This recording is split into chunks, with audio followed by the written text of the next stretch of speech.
사무엘상 22장 11절부터 23절 본문 통해 내 탓이로다, 나의 탓이로다 라는 제목으로 하나님의 말씀을 증거하겠습니다. 우리의 삶에 참 고통스러운 일, 힘든 일들이 많습니다. 그래서 필립 얀시라고 하는 신학자도 하나님 제게 왜 이러세요 라고 하는 책을 썼습니다. 책 제목이 참 마음에 와닿지 않습니까? 하나님 제게 왜 이러세요 라는 제목입니다. 그는 그 책에서 세 가지 비극적 사건을 소개합니다. 일본의 도호쿠 지역에 있었던 쓰나미로 인해서 11,000명이나 되는 많은 사람이 죽었습니다. 보스니아 전쟁에서는 다른 인종이란 이유로 민간인이 11,000명이나 희생되었다고 합니다. 2012년에는 미국 코네티컷 주 뉴타운에서 한 정신병자의 총격에 의해서 초등학교 1학년 20명과 교사 6명이 희생되었다고 합니다. 세상에는 왜 이런 비극적인 일들이 일어나는 것일까요? 이런 안타까운 일은 오늘날만 아니라 수천 년 전에 구약 시대에도 있었습니다. 오늘 성경 본문을 보면 노베에 있는 제사장 85명이 대제사장 아히멜렉과 함께 죽임을 당하는 것을 봅니다. 그 아히멜렉이 잘못한 것은 다윗에게 그 성전 안에 있는 떡과 다윗의 골리앗의 칼을 준 것뿐이었습니다. 아히멜렉은 다윗이 사울의 충신이었고 사울의 사위였기 때문에 그냥 그를 도와준 것입니다. 그럼에도 불구하고 사울은 아히멜렉이 다윗을 도와서 자신에게 반역을 일으킬 것이라고 생각하고 그를 추궁했고 결국 그를 죽이라고 명령합니다. 사울의 신하들 중에 이스라엘 출신 신하들은 차마 하나님의 제사장을 죽일 수 없었습니다. 그러자 에돔 출신 이방인 도액에게 그를 죽이라고 명령할 때 사울의 궁전에서 그 85명의 제사장들이 죽임을 당했습니다. 처참한 비극이었습니다. 사울은 그래도 분이 풀리지 않았는지 도액을 노부로 보내서 그 제사장의 가족들 남녀노소를 가리지 않고 다 죽이게 했습니다. 이때 하나님은 도대체 어디에 계셨을까요?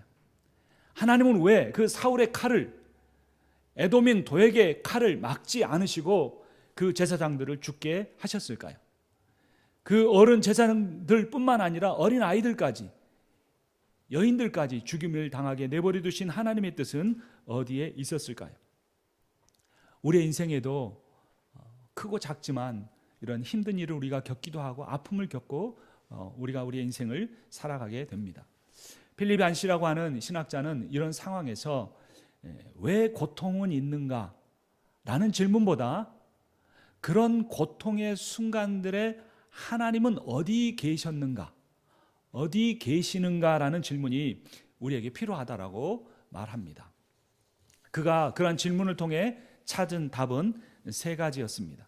첫 번째, 하나님은 고통을 받는 사람들과 그 고통의 현장에 함께 계셨다는 것입니다.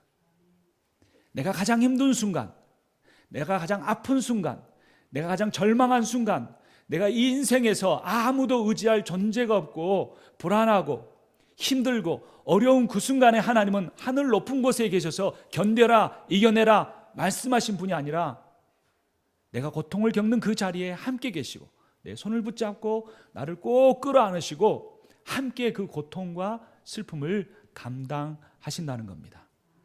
그 증거가 바로 예수 그리스도의 십자가입니다. 여러분, 교회 지붕마다 십자가가 달려있죠. 그 십자가는 단지 종교적인 상징만이 아닙니다.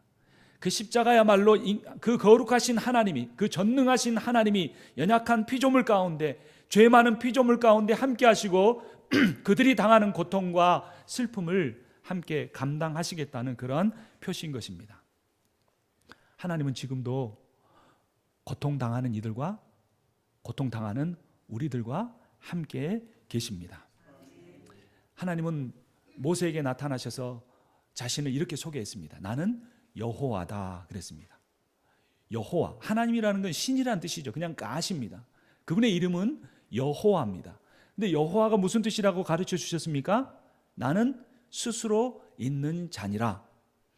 그런데 이것을 히브리어를 더 정확하게 직역하면 무슨 뜻이냐면 나는 뭐뭐이다라는 겁니다. 저는 목사입니다. 이렇게 말해야죠. 제가 어디 가서 어떤 분을 만나서 저는 뭐뭐입니다. 그러면 어떻게 반응하시겠습니까? 저분 좀 이상한 분 아닌가 이렇게 생각할 겁니다. 근데 하나님이 모세에게 당신을 누구라고 이스라엘 백성에게 소개할까요? 할 때 나는 뭐뭐이다 라고 말씀하셨다는 겁니다. 그것이 보호가 없는 겁니다. 그래서 무슨 의미냐면 하나님이 자기 백성의 필요가 되어 주시겠다라는 의미인 겁니다. 배고픈 자에게는 떡이 되어 주시고 목마른 자에게는 물이 되어 주시고 병든 자에게는 의원이 되어 주시겠다는 것이 하나님의 이름의 의미인 것입니다. 예수님께서 나는 생명의 떡이니 내게 오는 자는 결코 줄이지 아니할 것이다 라고 말씀하셨습니다. 여러분, 우리에게 물질의 어려움을 겪는 문제가 있습니까? 주님이 채워주실 것을 믿으시기 바랍니다. 예수님은 또한 이렇게 말씀하셨습니다. 누구든지 목마르거든 내게로 와서 마시라. 여러분, 인생은 참 갈증이 있는 것 같습니다. 뭔가에 대한 목마름, 이것으로도 채워지지 않고 저것으로도 채워지지 않고 저 사람으로도 이 사람으로도 남편으로도 아내로도 내 자녀로도 채워지지 않은 뭔가 목마름이, 갈증이 있는 것입니다. 그래서 어쩌면 우리는 오늘 또 이 자리에 나와서 예배 드리는지도 모릅니다. 그런데 그렇게 목마른 우리들에게 주님이 생명수가 되어 주십니다. 예수님은 또한 말씀하셨습니다. 나는 세상의 빛이니 나를 따르는 자는 어둠에 다니지 아니하고 생명의 빛을 얻으리라. 또한 말씀하셨습니다. 나는 포도나무여 너희는 가지라. 그가 내 안에, 내가 그 안에 거하면 사람이 열매를 많이 맺나니 나를 떠나서는 너희가 아무것도 할 수 없느니라. 여러분, 포도나무 가지가 열매를 맺죠. 그런데 가뭄이 들면 어떻게 합니까? 홍수가 나면 어떻게 합니까? 가지는 할 수 있는 것이 아무것도 없습니다. 가지가 좋은 열매를 맺기 위해서 할 수 있는 것은 딱 한 가지입니다. 포도나무에 붙어 있으면 되는 것입니다. 우리가 힘들 때, 우리가 외로울 때, 우리에게 주어진 사명을 내 힘으로 감당할 수 없을 때, 아니 내 인생조차도, 아니 이 조그만 것 하나도 들어올릴 힘이 없을 때, 그때 우리가 할 수 있는 것은 무엇입니까? 내가 하나님께 붙어 있는가 붙어 있지 않는가를 확인하는 것 뿐입니다. 우리 주 예수 그리스도가 친구가 되어주겠다고 약속하셨습니다. 이민 와서 가장 힘든 것 중에 하나가 저는 이 친구를 만나기 힘든 것 같습니다. 우리 성도분들은 가족과 같은 분들이죠. 형제 자매지요. 그런데 우리가 가족이 있어도, 남편이 있어도, 아내가 있어도 좋은 친구가 있으면 나와 같은 인생을 살아가면서 또는 신학을 하면서 목회를 하면서 그런 친구들, 대학생 때, 초등학생 때 만났던 친구들이 이민 생활하면서는 다 떨어져 사니까 그것이 참 힘든 것 같습니다. 근데 오히려 그것이 축복일 수 있습니다. 왜냐하면 세상 친구가 있으면 정말로 내 인생에 우리 주 예수 그리스도가 친구가 된다는 사실을 잊어버리고 살아가기 때문입니다. 세상 친구가 없기 때문에 우리는 우리 주 예수 그리스도가 친구가 되어준다는 그 말의 의미가 얼마나 고맙고 감사한지 깨달을 수가 있는 것입니다. 필립 안 씨가 깨달은 첫 번째, 우리가 고통받을 때 하나님은 어디 계시는가? 고통받는 그 자리에 나와 함께 계신다는 겁니다. 두 번째, 하나님은 어디에 계십니까? 교회 안에 계십니다. 하나님은 교회를 통해 일하십니다. 하나님은 모세를 통해 일하십니다. 하나님은 사람을 통해 일하십니다. 하나님은 엘리야 선지자를 통하여 나아만 장군의 질병을 고치셨습니다. 하나님이 직접 하실 수 있지만 하나님은 직접 일하지 아니하시고 자기를 신실하게 따르고 순종하는 사람들을 통해 일하시는 분이십니다. 그래서 우리가 이 세상에서 고난당하는 사람들, 그런 일본에 있는 쓰나미나 보스니아의 내전이나 또는 미국 안에 있는 그 총기 사건들을 경험하면서 우리가 하나님 왜 이 사람들을 도와주지 않으시고 내버려 두십니까? 라고 말하지 않아야 합니다. 우리는 어떻게 말해야 합니까? 하나님께서 저를 사랑하시고 저를 도우신 것처럼 제가 그 어려움을 당한 사람들을 돕겠습니다. 그렇게 가족을 잃고 힘들어하는 사람들을 위하여 기도하겠습니다 라고 말해야 하는 것입니다. 예수님께서 마태복음 25장 40절에서 이렇게 말씀하셨습니다. 너희가 여기 내 형제 중에서 지극히 작은 자 하나에게 한 것이 곧 내게 한 것이니라. 여러분, 가장 힘든 사람을 도와주는 것이 가장 경건하고 거룩한 예배입니다. 우리가 예수 그리스도의 이름으로 그들에게 냉수 한 그릇 준 것조차도 하나님은 잊지 않으시고 내가 다 기억하여 갚겠다고 하나님이 약속하셨습니다. 그 85명의 제사장들이 죽고 대제사장인 아히멜렉도 죽임을 당했는데 다행히 그 아히멜렉의 아들인 아비아달이 목숨을 건졌습니다. 그리고 다윗에게 피신했습니다.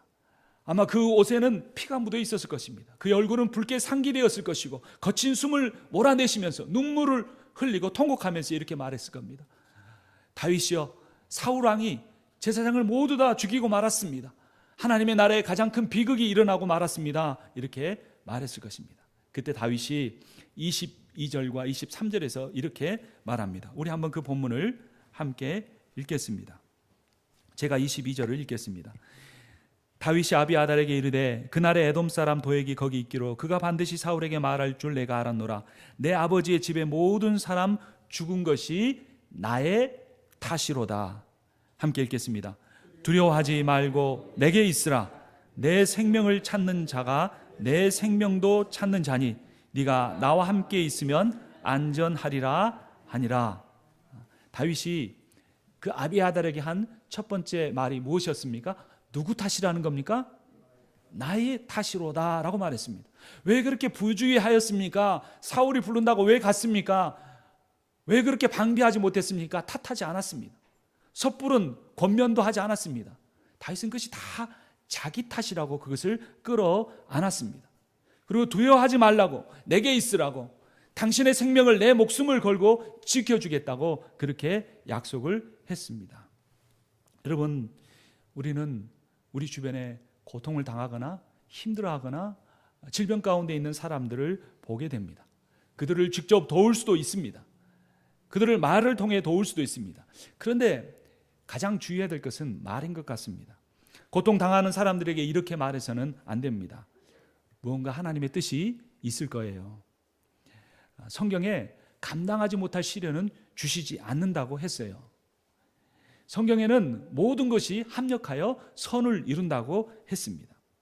고통은 위장된 축복입니다 라고 말하는 것에 주의해야 한다는 것입니다. 심지어 어떤 사람은 이런 말까지 한다고 합니다. 혹시 무언가 죄를 지은 것이 있지 않나요? 이런 일은 분명히 하나님의 징계일 수 있습니다 라는 그런 말은 절대 삼가해야 합니다. 물론 제가 제 인생에서 당한 어려움들을 생각해 보면 하나님이 저를 징계하실 때도 있었고 제 잘못 때문에, 제 실수 때문에 그런 경우도 있습니다. 그러나 다른 사람에 대해서는 하나님의 뜻이 무엇인지, 하나님의 계획이 무엇인지 우리는 섣불리 판단할 수 없습니다. 우리가 섣부른 얕은 성경 지식을 가지고 그들에게 권면하거나 충고하거나 가르치려 하기보다는 그들의 아픔을 나의 아픔처럼 여기고 같이 슬퍼하고 애통하는 마음을 가져야 하는 것입니다. 필립 안시는 그래서 이렇게 말했습니다. 그런 어려움을 겪는 사람에게 하나님도 크게 슬퍼하십니다. 저도 마음이 얼마나 힘든지, 마음이 얼마나 아픈지 모르겠습니다라고 말하는 것이 가장 지혜로운 방법이라고 말하는 것입니다. 하나님은 결코 이 세상에 고통상하는 사람들을 외면하는 분이 아니십니다. 하나님은 우리 교회를 사용하기 원하십니다. 하나님은 나의 그 말을 그 고통당하는 자와 함께 울고 그들의 손을 잡아주고 그들을 위해 기도해 줄 수 있는 나를 통하여 일하시는 살아계신 하나님이십니다. 세 번째, 우리가 고통당할 때 하나님은 어디 계시는가? 그분은 고통당하는 사람을 위하여 새 집을 짓고 계십니다. 여러분, 인간은 결국엔 다 죽습니다. 아무리 많이 모아놔도 다 두고 떠나야 합니다. 우리 인생은 그래서 힘들고 외로운 것이죠. 그런데 하나님이 우리를 위해 새 집을 짓고 계신다는 것입니다. 이 세상 바라보지 않고 그래서 그 하나님이 나를 위해 준비하고 계신 그 집을 바라보며 우리는 살 수 있는 것입니다. 우리 주 예수 그리스도가 이 땅에 다시 오셔서 이루실 새 하늘과 새 땅에는 더 이상 슬픔도 없고 눈물도 없고 고통도 없고 질병도 없는 온전한 하나님의 나라입니다. 그때가 되면 우리가 이 세상에서 겪었던 견딜 수 없었던 많은 슬픈 일, 아픈 일, 힘들었던 일들을 다 이해할 수 있게 될 것입니다. 어떤 한 사람이 제커 라이어스라고 하는 기독교 변증가에게 물었습니다. 수용소에 어떤 한 죄 없는 사람이 있었습니다. 그런데 가장 악한 악인이 그의 죄 없는 사람의 머리에 방아쇠를 겨누고 당겨 그를 죽게 만들었습니다. 하나님은 왜 그때 그 방아쇠가 당겨지지 않도록 하지 않으셨나요? 라고 물었습니다. 그때 제리 맥콰이어는 이렇게 말했습니다. 하나님께서 우리에게 주신 최고의 선물은 사랑입니다. 사랑은 인간의 이성과 감정 위에 있습니다. 그리고 그 사랑이야말로 우리에게 참된 우리의 인간의 가치를 주는 것입니다. 근데 문제는 인간이 선택하고 결정할 수 있는 자유의지가 없으면 온전한 사랑을 경험할 수도 그 사랑을 할 수도 없다는 것입니다. 만약 하나님께서 인간의 의지나 결정을 무시하시고 행동하신다면 인간의 자유의지는 무가치하게 되고 그로 말미암아서 인간 온전한 사랑을 경험할 수도 할 수도 없다는 것입니다. 하나님께서 인간을 모든 것이 결정된 기계적인 예정이나 하나님의 완전한 보호 속에 두시면 인간이 온전한 사랑을 깨달을 수 없다는 것입니다. 그래서 사랑이라는 최고의 선을 위한 필요 조건은 자유의지입니다. 만약 하나님께서 그 방아쇠를 당기지 못하도록 하나님이 강권적으로 역사하셔서 그를 살리신다면 아마 사람들은 그 이후로 이렇게 하나님 앞에 기도할지 모릅니다. 뜨거운 물이 쏟아지려고 할 때 그것이 갑자기 얼음덩어리로 변하게 하는 겁니다. 술에 취해서 운전하는 사람이 사람들을 향해 돌진할 때 그 자동차가 하늘을 향하여 날아오르는 겁니다. 그래서 한 영화에서는 어떤 사람이 자기 인생에 대해서 막 불평을 하다가 고난과 슬픔에 대해서 불평을 하다가 하나님 노릇 좀 똑바로 하십시오 이렇게 말했습니다. 그러자 하나님이 그에게 하루 동안 하나님의 역할을 하게 해줬습니다. 그래? 그럼 네가 하나님 역할을 한번 해봐라. 그 자리에 앉혀줬습니다. 그리고 그는 신이 났습니다. 그리고 그렇게 앉아 있는데 이제 사람들이 기도 제목을 올리는데 현대식으로 표현하려고 컴퓨터에 이제 그런 메시지가 오는 겁니다. 기도 제목이. 그러니까 그 사람이 신나게 엔터를 예스를 다다다다다닥 눌렀습니다. 그러니까 난리가 난 겁니다. 이 사람은 로또에 1등 당첨이 수천 명이 나오고 갑자기 죽었던 사람이 살아나고 막 차가 뒤엉키고 온갖 무질서가 난무하는 세상이 되고 만 것입니다. 이런 기적의 반복은 하나님이 인간을 보호하시는 것이 아니라 인간의 자유의지를 파괴하는 것입니다. 우리가 다 자녀를 사랑합니다. 근데 품 안의 자식이라고 참 그 자식을 떠나보는 게 힘들잖아요. 얘가 어디 타지에 가면 제대로 먹기는 할까? 혹시 나쁜 친구는 사귀지는 않을까? 혹시 뭐 다른 병에 걸리지는 않을까? 사고나 겪지 않을까? 그래서 처음에는 다 수시로 전화하고 챙기고 직접 찾아가고 합니다. 근데 같이 있을 수는 없지요. 근데 부모가 그 자녀를 사랑한다 그래서 24시간 같이 다니는 겁니다. 뭐 잘못된 길 가면 딱 맞고 친구도 자기가 다 연결해주고 뭐 실수는 할까봐 다 나서서 해결해주고 나면 그 자녀는 절대 사고 겪지 않고 아프지 않고 살지는 모르지만 인격적인 독립된 인격적으로 성장할 수는 없는 것입니다. 하나님도 우리를 사랑하십니다. 아니, 하나님은 우리가 우리 자녀를 사랑하는 것보다 수천만 배 우리를 더 사랑하십니다. 그렇지 않고서야 어떻게 그 거룩하신 하나님이 이 죄악된 이 세상에 인간이 되어 오실 수가 있으시겠습니까? 어떻게 그 죄 없으신 하나님이 가장 흉악한 죄인이 매어 달리는 십자가에 못 박혀 죽으시면서 아버지 저들이 하는 일을 알지 못하오니 저들을 용서하여 주시옵소서라고 그 사랑이 없다면 그렇게 하실 수가 있겠습니까? 하나님은 우리를 사랑하십니다. 하나님은 우리가 그 사랑을 깨닫기를 원하십니다. 그렇기 때문에 우리에게 자유의지를 주시고 우리로 하여금 때로는 잘못된 선택이지만 하게 하시고 때로는 어려운 일이지만 그런 일들을 경험하게 하심으로써 이 세상에 온전하고 영원하고 분명한 것은 살아계신 하나님 한 분이시고 그분의 나를 향한, 교회를 향한 절대적인 사랑이라는 것을 깨닫게 만들어 주시는 것입니다. 우리는 삶을 살아가면서 이 일은 내게 참 불행이야 이렇게 생각합니다. 또 어떤 일에 대해서 이건 참 우리 복 받았어, 운이 좋아 이렇게 말하기도 합니다. 그런데 제가 언젠가 예를 들었던 세옹지마 그 격언을 아시죠? 세옹이라는 사람의 집에 한 마리 들어왔습니다. 야생마인데 늠름하고 아주 잘 달렸습니다. 동네 사람들이 행운이 찾아왔다고 말했습니다. 하지만 세옹은 아무 말도 하지 않았습니다. 그 세옹의 아들이 그 말에 올라탔다가 말에서 떨어졌습니다. 다리가 부러졌는데 영원히 불구로 살아야 했습니다. 사람들이 저 말이 행운인 줄 알았는데 불행의 씨앗이었다고 말했습니다.